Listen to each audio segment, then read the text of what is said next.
Okay, so next video. In the previous video I kind of looked at visual merchandising. I've kind of decided that I want my design to be seen in a shop window, as I feel this is the best way to show off to the largest target market or the largest audience with different target markets in, so it's not just aimed at one target market. In the last, I looked at the t-shirt that I'd created with the marks on, how people have done it before, how they've linked it, they had the background with the same on top. I kind of decided here that I don't want to do this, as I feel it's more comic relief, how they sell the t-shirts to raise money for the cause. I want to raise awareness about the stigma. So rather than having a person in an image, which is here, I want to more move on to hiding the person within the background or the backdrop, kind of like Picasso has. So with Picasso, a lot of his work is based around people, and there's different eras of his work and different types of work. Some is more obvious, others are not. In these ones especially that I've picked out, he's able to have hidden people within the drawings,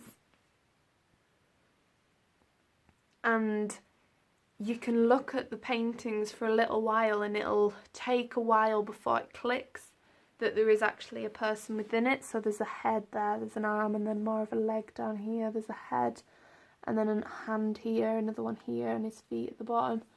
And I just feel like this is a really nice way to discreetly incorporate a person into the work.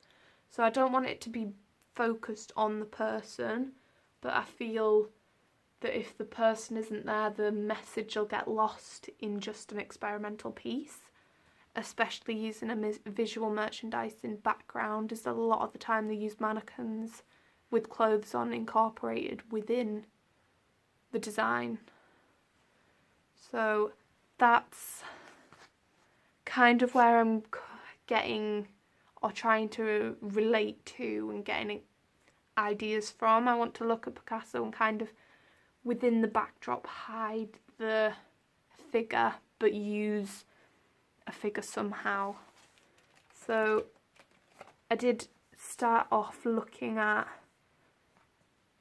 flat cardboard. So there's a image here and it's just in a forest and he's using mirrors, and you can't really see the mirror because it's reflecting the background and the trees, but you can tell it's there, and even though it's green, it's linking in, it's different because some chop through the trees, and you can tell it's different because the pattern doesn't match, but it's still incorporated. You can't really see the figure, and it's hidden well enough to not focus on it and focus more on the greenness and the background without focusing on the foreground. But I did try this, so I cut out a figure and kind of pulled the background forward and see what that looked like. I also pulled the foreground forward so the pattern no longer matched, and I do really like how this looks. I feel like in a shop window it's rather simplistic, but I have drawn up a design here which I would quite like to use, but I don't know how it would look and I don't know how it would turn out. So the strips in the background, these would be all using the marks based around the depression and the criteria that I set at the beginning. And on top of that, maybe using the cardboard to stand straight, and again putting the marks on. With the cardboard it'll probably stand up straighter and it'll be more of a focus even though it's got the same marks on. Just because the paper or the fabric in the background would be softer and more flowing, and the rigidness of the cardboard might not be as visual. But yeah, it's kind of as if it's kind of linked to mental health because a lot of people isolate themselves. So it's as if they're trying to hide themselves within an environment to isolate themselves, and looking at the mental illness and the emotions and the marks, how they would hide themselves within that, and that's what their brain's thinking. So I do quite like that idea. I don't think it'll be my final idea, as I feel like there is other ways to create a figure. For example, another way I kind of experimented in the fact of using different materials was plastic bags. So when you're shopping, you go out, you get a plastic bag, you carry your stuff. I felt like this was quite a good link to shopping in general. And here is just a sampler. And using a heat gun, I melted the plastic bags to form over a bodice. And it formed around the bodice, and it formed quite nicely. It was rustic with the plastic bag. It still was crinkled, and it still looked textured. So it wasn't completely flattened out. It was kind of textured. I did try sampling it with paint on top. So the idea was I could, within creating the figures in the background, apply paints and inks on top to create the marks, and then melt them around the figures. So the figures in the background and the marks are there, but the backdrop's still the same, the figure's there, and it'll be more three-dimensional.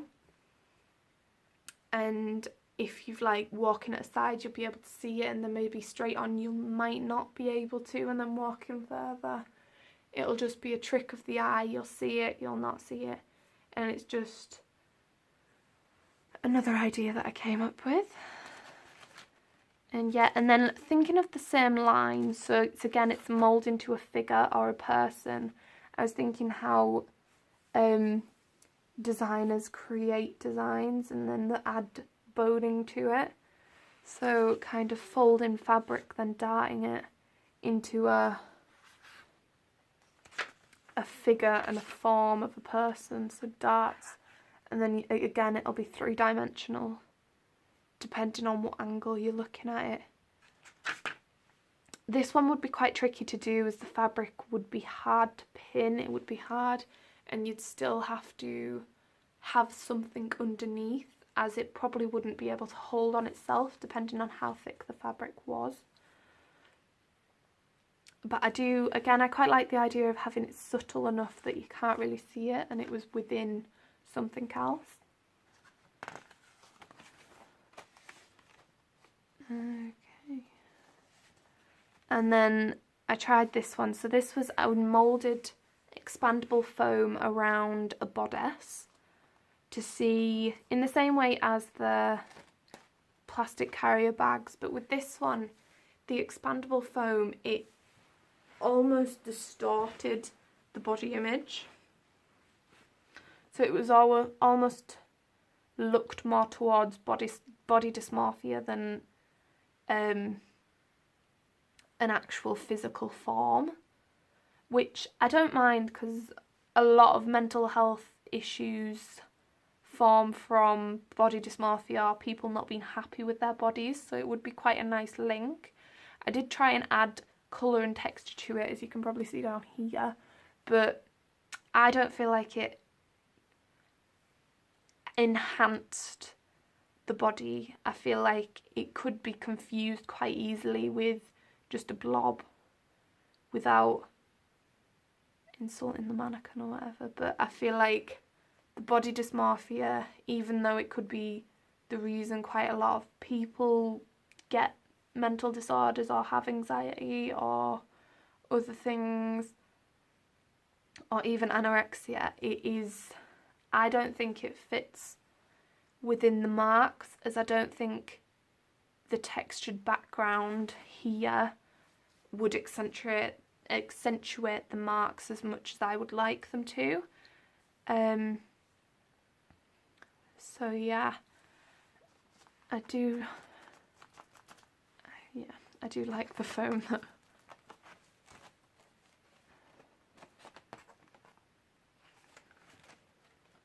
Okay, so I stumbled upon this artist who uses wire and creates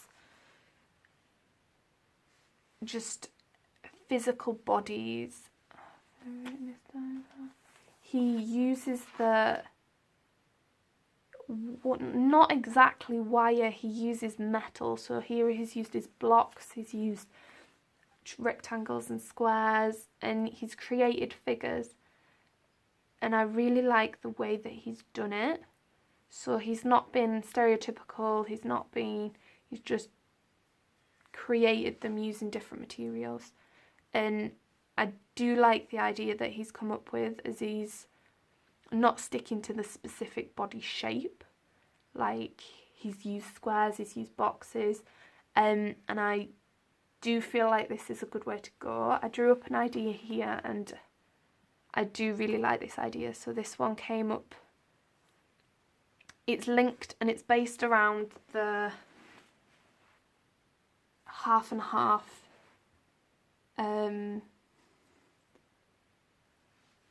art therapy work.